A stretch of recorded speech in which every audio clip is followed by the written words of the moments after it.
it's me, Terry, of the Yarn Joy podcast. Welcome back to another video. Today's video is Tuesday Tidbits. So for this Tuesday Tidbits, I was trying to figure out what I would do for this video, and so I think I'm gonna start another series, I guess. I think it'd be something interesting and a fun thing to do, and it may not be, I may just put an episode of it ever so often on Tuesday Tidbits, or maybe I'll just go with it for a while. We'll see. But anyway, so in today's Tuesday Tidbits, I'm calling this the first episode of Designer Spotlight. Okay, so what this is I'm always finding websites, new websites that have free patterns available, and I always like to try to share them with other people so they could go check out that website and the patterns to see if it'd be something that they would be interested in making. There's some really great designers out there, and it's just amazing the wonderful designers that the designs that they come out with, and they offer the patterns for free. It's just. And so I want to give them credit where credit is due, because I mean it's a big deal to design a pattern. I mean, the only patterns I've designed I think were pretty simple patterns. I wish I could do more. Maybe one day I'll get better at doing that. But anyway, okay, let's get started. So in today's Designer Spotlight, I want to talk about the website called the CrochetSwirl.com, and I will link it down below in the description box, so be sure to check it out. Okay, so I was looking at their website, or the website, the CrochetSwirl.com, and I was looking under the About Me section to see a little bit if I could find a little bit about the designer. And what I have read as far as the description goes, I'm looking down at my phone, the designer's name is Emma, and she's based out of the UK. Now, it did say in there that she had been crocheting for maybe a couple of years, but now that might have been written, that About Me section might have been written several years ago and hadn't been updated. So I don't know really for how long she's been crocheting, in total. But anyway, I do know her name is Emma, and she is from the UK. So you have to take that into consideration when you look at the patterns or follow the patterns that she has on her site, because they are in UK terms. So we'll have to, if you use US terms, which I do, you have to make sure that you convert it. But I mean, it's not hard to convert UK terms to US terms. No, it's not. And you just step down one step. Like if they talk about a double crochet, it's a single crochet. If they talk about a half treble crochet, that's a half double crochet. A treble crochet is a double crochet. You just go down one step. That makes sense.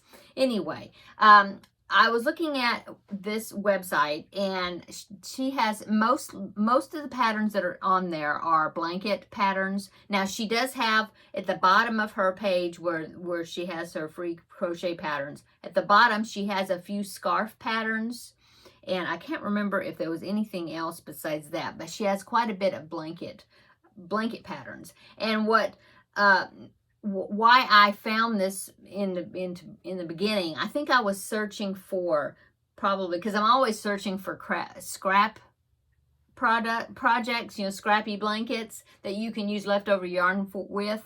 And so I think that's how I found this website.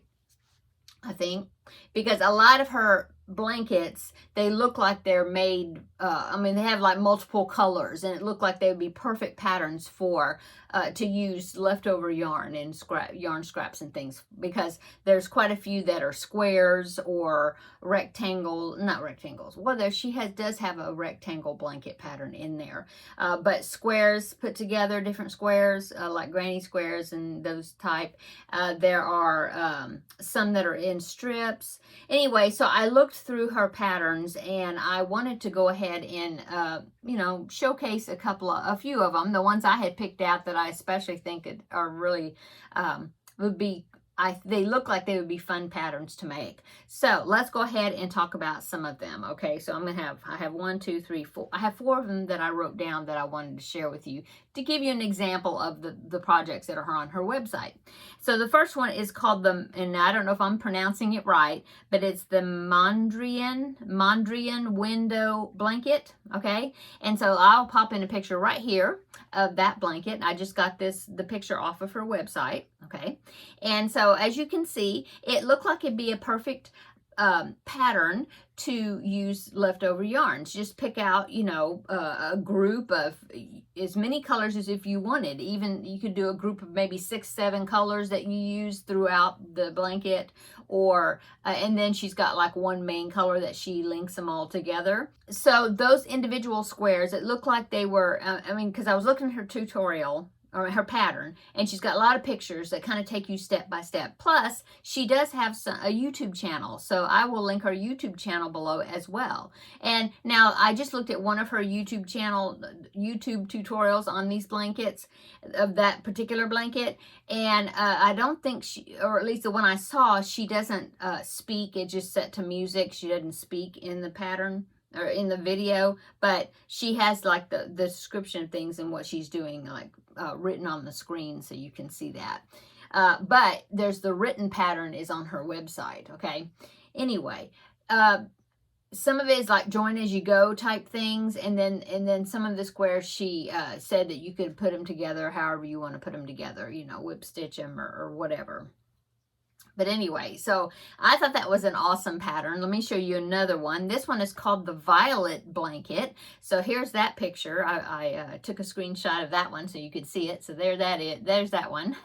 Now that one looks like it would be a great thing to use leftover yarn also.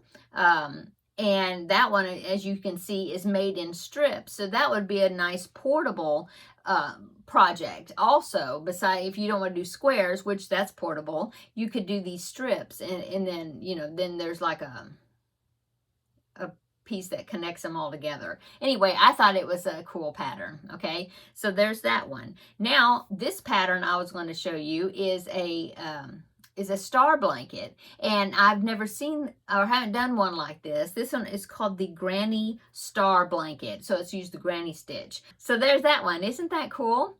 And that one, again, you could either have it where it's more color controlled and you can only use 3 or 4 colors or whatever, or you could use as many colors as you want. You could vary the look of it, in other words. And of course that one, it's worked in rounds, so you could make it as big or small as you want. You just keep doing rounds, the repeats. So I thought that one was an awesome blanket. And like I said, there's many more blankets and patterns on her site. Some that are square, some that are made out of hexagons. There's one that's called a honeycomb something blanket, I forget, and it's like a hexagon type thing joined together. And then she's got another one that's another different type of hexagon blanket. And then there's single, just the square pattern for the square, and then a pattern for the blanket, and then there's even some like rectangular shapes and things that she gives you the pattern how to make, so you could start designing your own things, rectangular and triangular and different things. Really awesome website, I think. And now the last one I want to share with you is when I scrolled down past where she had some patterns for some scarves.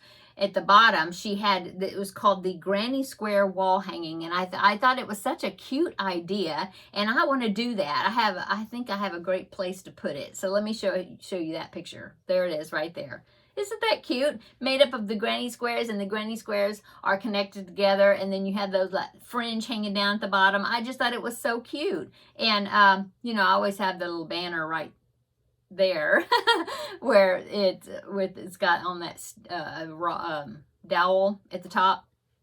Anyway, I just thought that was that granny square wall hanging was really cute, and I thought it would be cute. I have this little hallway that goes down to my laundry room. It's kind of a short hallway, but it's kind of dark, and it's got one wall. Well, on one wall it's a it's a full wall, but then there's a door and there's a linen closet in there. On the opposite wall of that hallway, there's nothing on it. It's just just a blank wall. And I thought that little wall hanging thing would look really cute on that wall. But anyway, just wanted to share those patterns with you, just some examples of some of the patterns on her website.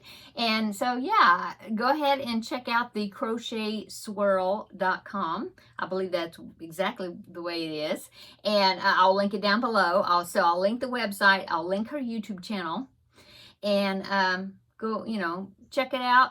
And if there's nothing you want to jump in and start making right now, it's always good to kind of take note of, I have a book that I have some websites written down and some projects written down, kind of like to-do type projects, that I want to do someday. I just don't want to lose it, because I'm thinking, like that giraffe, the pattern I told you about that I recently purchased, and I looked at it years ago and I always wanted to get it and I never got it, and I totally forgot about it until I see it again. It's like, oh yeah, I wanted to do that pattern. So I have a book where I write down like different websites and things to take note of them. Now I'm sure there's a way you could bookmark them electronically and put them on the computer and all that, but sometimes I just like to write it down in a book, with a pen, pen and paper or whatever. So anyway, this I feel like is a great website that you may want to just keep in your toolbox or, file it away or whatever, where you can pull it out if you're looking for a scrappy project or whatever. It's a good place. You can just pull it out and say, oh yeah, maybe I'll work something out of that from that website. Okay, I'm going to go. I hope you enjoyed this designer spotlight, and so let me know down below in the description box, comment down below, not the description, in the comments down below, and let me know if you like the idea of this designer spotlight, where I talk about, websites that I find that I just want to share with other people, and like to see what your opinion is on it. Okay, I'm going to go. Come back tomorrow and we will have another visit for Crafting with Friends, and I will let you know what's been going on, what I did this past weekend, and what I did today, and why my video came out super late yesterday, and just all the happenings. Everybody have a wonderful evening, and we'll see you tomorrow in the next video. Bye-bye.